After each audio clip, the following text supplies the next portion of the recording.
Idemo dalje, znači mama je već pitala što da kupi koje sastojke za kebab, tata je već malo zaspao. Tako da, ako se sjećate, jučer smo stavili ovu napolo puknutu posudu, ali nema bacanja. Meso koje se predobro izmariniralo. I to će ići uskoro u mašinu za mljevenje. I to će nam biti naša smjesa za kebab. Pokazat ću vam šta ćemo dalje. A s druge strane, u ovom receptu koji sam vam dao za picu, koji sam vam dao za lepinje, tata već objasnio da tata lotice smrzne. Znači, ako ih napravim više, a obično ih napravim više, onda ih lijepo smrznem i po potrebi odmrznem kada radim lepinje ili pice. Trebam jedno 3 sata da se odmrznu, pola 12, jedno 2-3 sata da se dignu, znači taman kad žena dođe, ručak će biti spreman. Pogledaj kako sad one lijepo izgledaju kada ih ja otvorim, odvakumiram.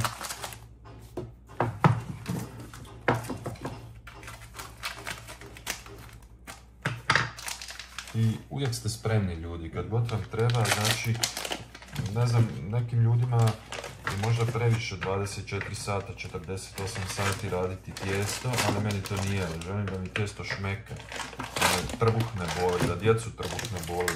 Ovdje ide jako malo kvasca unutra, tako da velika je razlika u tijestu. To vam izgleda ovako. Njima treba sada naravno vremena da se odmrznu i da se podignu na temperaturi, sobnoj temperaturi, ali to je cilj. Tako da vidimo se kroz nekoliko sati što se tiče lepinjica.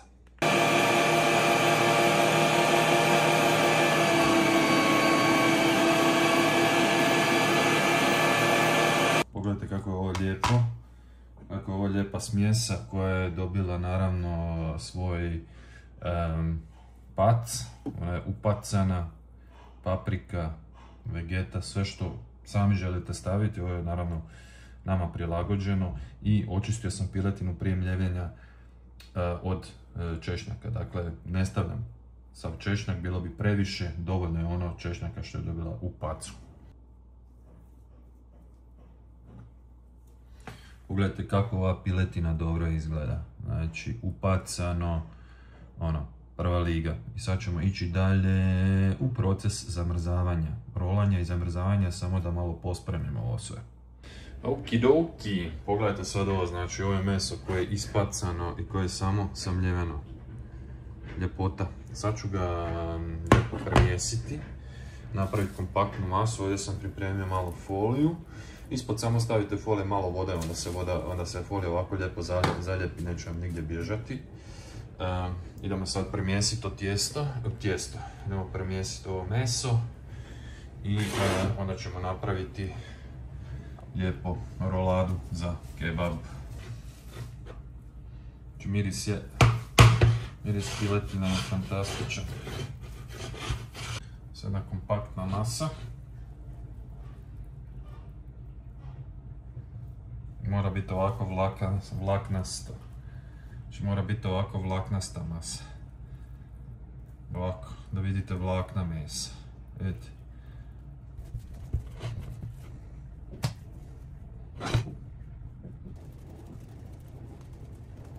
Tako sad meso treba čvrsto umotati u foliju. Prozirnu. Prvo ga treba malo oblikovati.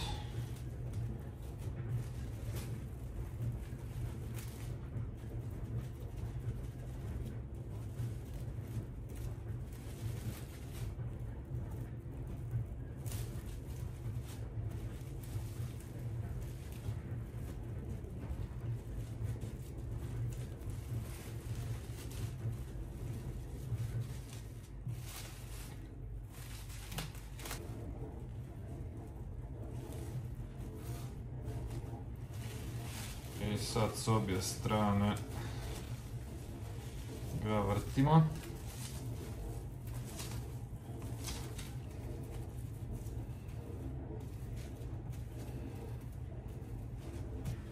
masa za kebab koji smo dobili kobaja. Pogledajte kako je iznutra prošarana, ne znam je se vidi sa peturzilijom, znači sa ovim peršinom, sa umakom, sa maslinovim uljem, sa grill vegetom, znači perfekcija što se mesa tiče. I ona ide sada ovdje u zamrzivač. Tata će ovdje uključiti express freeze, tako da će se to još brže zalediti. I što se toga tiče, sad ću pospremiti ovo svoje što sam zakenjao. Ovdje nam se odleđuje tijesto za lepinje. Mašinu spremiti, sve očistiti, spremiti i onda se vidimo uskoro. Evo ga ljudi, krenuo sam, zagrijava se pećnica na 450 stupnjeva za lepinje, ali isto tako sam krenuo zagrijati ovu tu šamot. Znači to možete kupiti malo prljavo, to moram skinuti staklo, očistiti. No uglavnom šamot, znači taj pizza kamen takozvani, upalio sam da se grije s obje strane i na 250 ide maksimalno. Pa ću vam pokazati koja je razlika kad pečete ovdje na šamotu i kad pečete ovdje lepinju. Mada će obje biti jako dobre. I pogledajte ovo kako se lijepo digla. Dakle, ne gubi apsolutno nikakve svojstva kada se odmrzne. Miriše fantastično. Znači, lepinje su uvijek prve koje završavam. Moram pokazati kako je ispalo za kebab meso. Pogledajte ovo.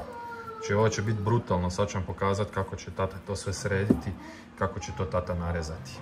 Znači, prva pečnica se javila da je gotova. Sad ću vam pokazati kolika je temperatura šamota. Znači, ima 400, u svakom slučaju preko 400 stupnjeva.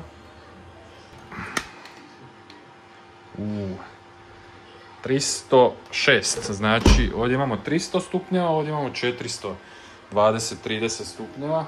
Sad ćete vidjeti kako će se ona lijepo isto napuhnuti, tako da isprike nema da se ne peče.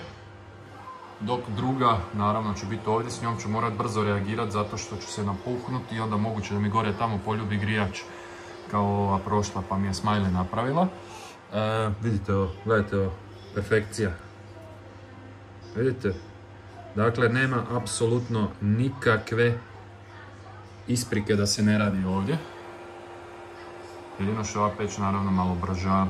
Ovo je pizza koja je izašla iz obične peći sa šamota. Ista stvar, samo što gore nije toliko zapečena, ali pogledajte dno. Znači, lepinja je perfekcija. Također, nema razloga da ne pečete pa i u normalnoj peći, jer je isto. Pogledajte mekoću, ovo je premekano, vidjet ćete. Evo ljudi, ovo su 4 lepinje za 4 ukusa za današnji kebab i ova iz normalne pečnice. Pogledajte ovo, šamot jest, vidite koliko je to mekano, koliko je to prozračno. Svaka od njih. Pogledajte koja je to mekoća. Radiš njom što hoćeš, vidi ovo je najljepša, najbolja. Ok ljudi, sad sam napravio mali premještaj, ovdje ću ići toster, odnosno ova grill peć i izvadio sam, pogledajte ovaj komad piletine, kako to fantastično izgleda, samo da otvorimo. Miriše predobro, idemo ga sada narezati i već ćemo krenuti lagano peći. Ono što ne želite iskoristiti nemojte odmrzavati, nego ostavite u svakom slučaju da ostane zamrznuto i spremite nazad ako ne želite više koristiti. Ne znam s koje bi ga strane, evo s ove ćemo krenuti. Tako da vam jer kad se jednom odmrzne ne smije se više zamrzavati, tome se radi.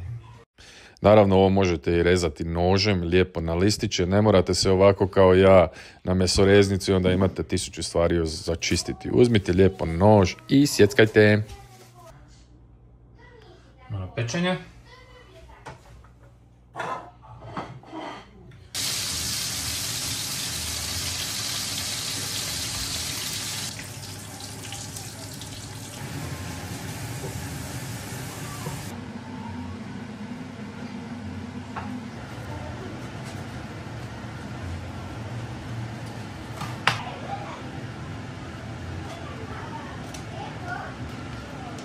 A Marti, kak je bilo?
By the way, ovdje malu pauzu da vam napravim, da vam kažem da djeca ovo uopće nisu htjela jest čim su vidjeli zelenjavu. Toliko o kebabu. Tata je sebi tostirao lepinju, želim da bude malo hrskavija. Prije toga sam je rasikao. Eto, jao, ludnica, ljudi, ludnica.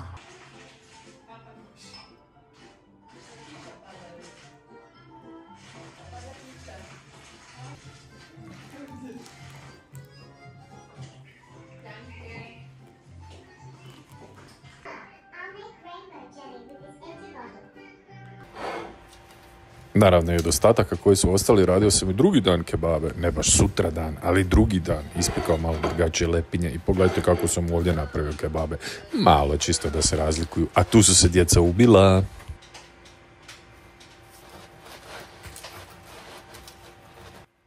Ali se ovoj perfekciji od lepinje mora još šta dodati. Izgleda tako kako izgleda, zato što sam je gore premazao jogurtom i jajetom. Pogledajte ovo. Mislim da ste isječak već vidjeli ovakih tatinih kebaba. Hvala što ste gledali video, ljudi. Ovo je bila perfekcija. I ovdje tata samo mljacka, mljac. Malo vam pokažem kako je taj kebab izgledao. Bilo je preukusno. Naravno, začinite ga po svoje volje. Stavite unutra ono što vi volite. Ja stavim ono što ja volim. Više radi djece ga nisam začinio. No inače, ja bi ga jeo ljutog da mi idu suze na oči. Pogledajte kako lijepo izgleda. Pa zar ovo nije perfekcija? Domaći kebab.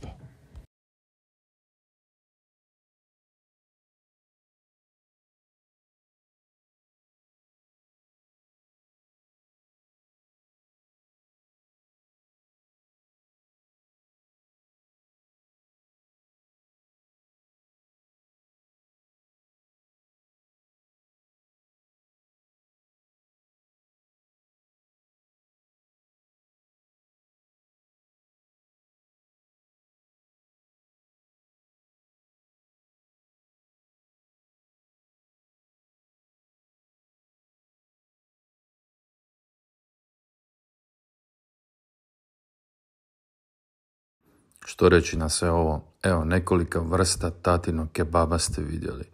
Tostana, ova prekrasna lepinja i obična lepinja. Prvo djeca nisu htjela jesti kad su vidjeli svu zelenjavu unutra, ali kasnije kada su probali, jedva je meni ostalo nešto za jesti.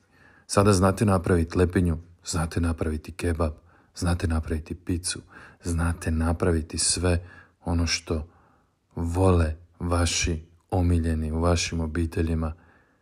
Vidimo se u nekom novom receptu.